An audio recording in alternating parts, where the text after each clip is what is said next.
Oke, assalamualaikum warahmatullahi wabarakatuh.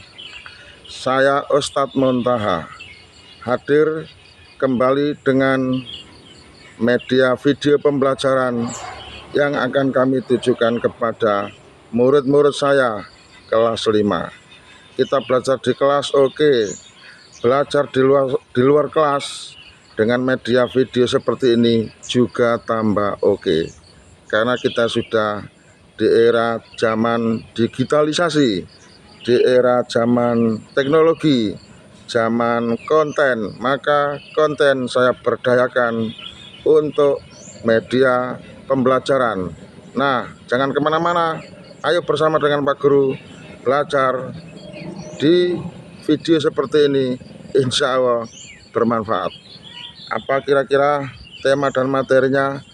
Tentu seperti biasa, kita akan ngebahas soal yang ke-10, soal nahwu yang akan kalian kerjakan nanti pada semester ganjil bulan depan. Insya Allah akan dapat kemudahan mengerjakan soal jika Anda mengikuti Pak Guru dalam pembahasan sebelumnya. Mantap.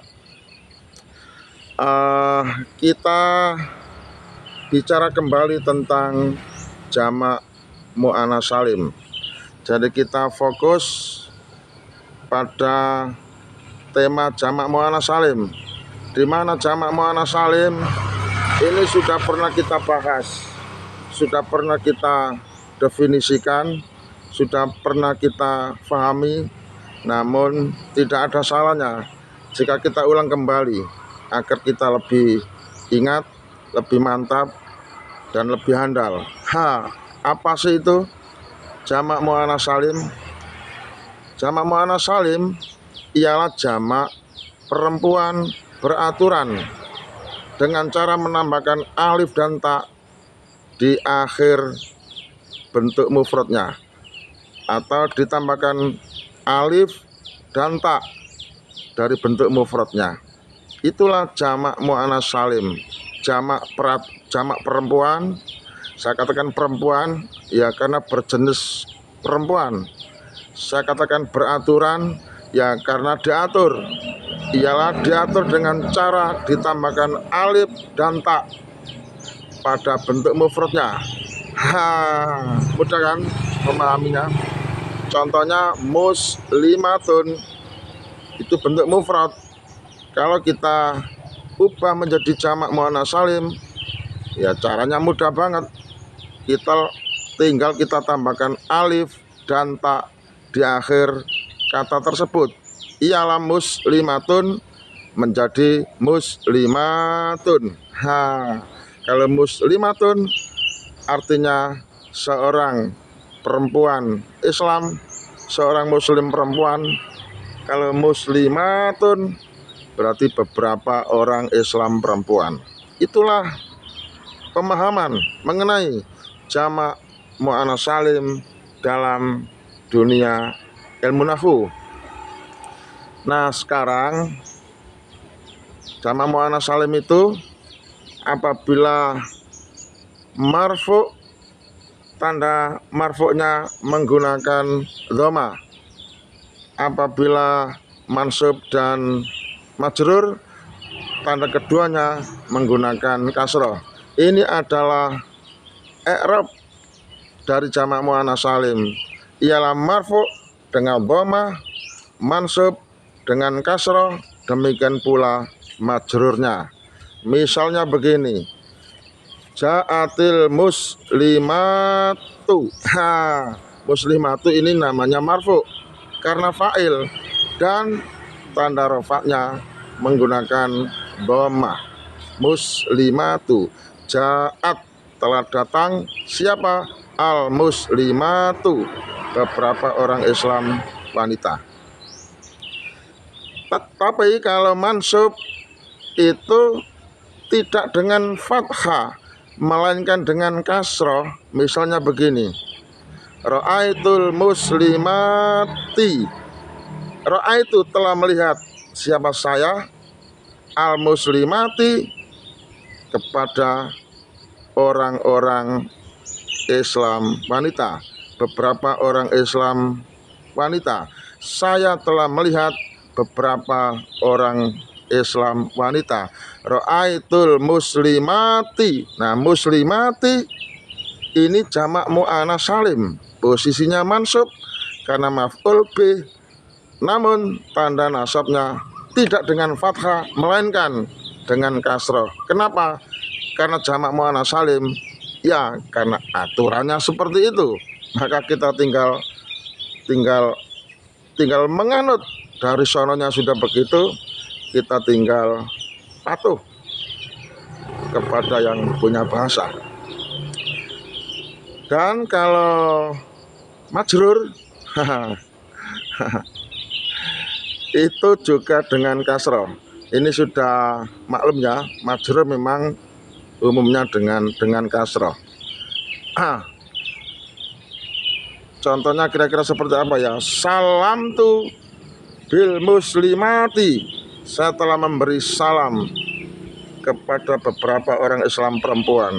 Bil muslimati ini namanya majrur karena ada huruf jar dan tanda majrurnya pakai kasroh, tandanya bil muslimati. Mantap. Jadi marfu'nya dengan dhamma, mansubnya dengan kasroh, majrurnya juga dengan kasroh. Ini cara kita mempelajari ataupun memahami mengenai jamak mu'anats salim. Nah, sekarang pertanyaan, Pak Guru ingin bikin pertanyaan atau bikin soal, silakan dijawab yang benar, jangan sampai salah, karena jawaban yang salah itu pertanda kebodohan atau tidak paham. Maka jawablah dengan tepat. Seperti ini pertanyaannya. Jamak mu'anats salim dinasab dengan tanda kasroh. Mengapa? Saya ulang, mengapa jamak mu'anats salim itu dinasab dengan tanda kasroh? Harusnya kan dinasab dengan tanda fathah. Pada umumnya isim-isim yang memiliki jabatan atau menduduki jabatan mansub, maka tanda nasabnya pada umumnya adalah dengan tanda fathah. Namun ini ada yang aneh, jamak mu'anats salim ketika nasab ternyata tidak dengan tanda fathah melainkan dengan tanda kasroh. Mengapa? Pertanyaannya, mengapa? Berarti butuh alasan. Pilihan yang pertama, A, karena termasuk af'alul khamsah. Pilihan yang kedua, B, karena ada kaidah khusus. Pilihan yang ketiga, karena isim mufrad. Dan pilihan yang keempat, karena jamak taksir. Mana jawaban yang benar? Silakan dipilih. Jangan sampai salah memilihnya. Saya ulang pertanyaannya. Mengapa jamak mu'anats salim itu dinasab dengan tanda kasroh? Jawabnya yang pertama, A, karena termasuk af'alul khamsah. B, karena ada aturan khusus atau ada kaidah khusus. C, karena isim mufrad. D, karena termasuk jamak taksir. Mana jawaban yang benar? Mantap. Jawaban yang benar saya kasih bocoran. Jawaban yang benar adalah jawaban yang B, ialah karena adanya kaidah khusus. Karena ada kaidah khusus, ada aturan khusus, dikecualikan, disendirikan. Khusus jamak mu'anats salim ketika mansub maka wajib ditandai dengan kasroh. Mengapa kok demikian? Ya aturan khusus sudah dari sononya, kita nggak usah membantah. Ya, menurut sebagian ulama, kalau jamak mu'anats salim itu dinasab dengan tanda fathah, katanya berat lidahnya. Misal, ra'aitul muslimata, ra'aitul muslimata. Seperti itu katanya memberatkan lidah. Sehingga agar menjadi ringan, maka posisi fathah dirubah menjadi posisi kasrah, lidah menjadi ringan mengucapkannya. Ra'aitul muslimati. Nah, seperti itu alasannya. Oke, mantap. Jadi jawabannya ialah mengapa jamak muannats salim itu dinasab dengan tanda kasrah? Jawabnya karena ada kaidah khusus. Nah, itu aja yang kita jawab. Jika nanti anak menjawab seperti itu, maka saya nyatakan benar jawabannya. Tetapi jika nanti anak menjawab mengapa jamak muannats salim itu dinasab dengan tanda kasrah, dijawab karena termasuk af'alul khamsah. Oh, salah jawabannya. Kalau dijawab karena termasuk isim mufrad, oh salah juga. Kalau anak menjawab karena termasuk jamak taksir, juga salah. Maka jawaban yang benar adalah karena ada kaidah khusus. Nah, seperti itu cara kita belajar. Semoga tetap semangat, jangan menyerah, apalagi putus asa. Terus bersama dengan saya, Ustadz Muntaha. Salam apa adanya dan bukan ada apanya. Mantap, sampai ketemu pada video berikutnya. Wassalam dan dadah.